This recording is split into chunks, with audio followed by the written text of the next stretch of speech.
Arundhati cinema చూశారు కదా, మీరంతా చూశారు కదా. దాంట్లో పశుపతి అనే విలన్ ఉన్నాడు.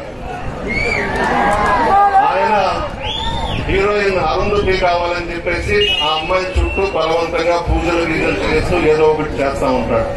కానీ అరుంధతి మాత్రం లొంగదు పశుపతికి. ఈ పశుపతి ఇప్పుడు తెలుగుదేశం పార్టీ తరఫున పోటీ చేస్తున్నాడు పార్లమెంట్. ఇతని బ్రతుకేందో కూడా చెప్తాను. ఇతని వల్ల 3 ఆడపిల్లలు పెళ్లైన వాళ్ళు సూసైడ్ చేసుకొని చనిపోయినారు. మీరు కూడా విచారించుకోవచ్చు. నెల్లూరులో వీళ్ళ కుటుంబం చరిత్ర నెల్లూరు జిల్లా అంతా కూడా తెలుసు. 3 అమ్మాయిలు చనిపోయినారు సూసైడ్ చేసుకొని. అంత చరిత్ర కలిగినటువంటి ఈ పశుపతి అరుంధతిలో ఆయన విలను, ఈ నెల్లూరు జిల్లాలో ఇక్కడ విలను. పైకి మాత్రం పెద్ద కోటీశ్వరుడు, దాన ధర్మాలు చేస్తున్నాడు, అది ఇది ఏదేదో ప్రగల్భాలు డబ్బాలు కొట్టుకుంటుంటారు. ఒక్కసారి ఆలోచించి మీరే విచారించుకోండి వీళ్ళ కుటుంబం ఎటువంటిది అని అనేది. ఖచ్చితంగా మీకు తెలుస్తుంది. అటువంటి వ్యక్తులు వీళ్ళ గడప దాటి మీరు ఆ ఇంట్లోకి వెళ్లాలనంటే దాదాపు 4-5 గేట్లు ఉన్నాయి, కుక్కలు ఉన్నాయి. ఇవన్నీ దాటి వాళ్ళ ఇంట్లోకి వెళ్ళాలి. అమ్మగారు అయ్యగారు 12 గంటలకు దిగొస్తారు మేకప్ వేసుకొని పైనుంచి. అప్పుడు దాకా మనం బయట పడికాపులు పడాల్సిందే. కోటేశ్వర్లయ్యా, డబ్బున్నోళ్ళు, వాళ్ళు ఏమైనా చేయగలరు, పార్టీలు మారగలరు, ఏమైనా చేయగలరు. మీరు మాత్రం ఆలోచించండి. నేను కానీ, విజయసాయి రెడ్డి గారు కానీ, జగన్మోహన్ రెడ్డి గాని మిమ్మల్ని నమ్ముకున్నాను. మీ ఆశీర్వాదం మాకు ఉండాలి.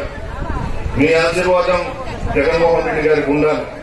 ఎందుకంటే అభివృద్ధి కార్యక్రమాలు, సంక్షేమ కార్యక్రమాలు చేశారు. పెద్ద ఎత్తున రాష్ట్రంలో దాదాపు 2,75,000 కోట్లు ఇచ్చినారు ప్రజలకు. పార్టీలు చూడలేదు, కులాలు చూడలేదు, మతాలు చూడలేదు, రాజకీయాలే చేయకుండా ప్రజలకు సంక్షేమ పథకాలు ఇచ్చారు. మీ ఆశీర్వాదం ఖచ్చితంగా జగన్మోహన్ రెడ్డి గారికి ఉండాలి.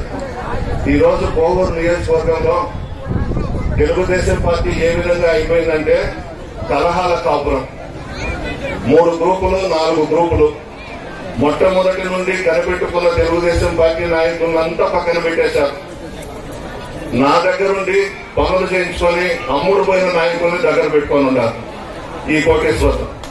అసలైన తెలుగుదేశం పార్టీ నాయకులు, కార్యకర్తలు మాత్రం బలైపోయినారు. వాళ్ళను పక్కన పెట్టేశారు.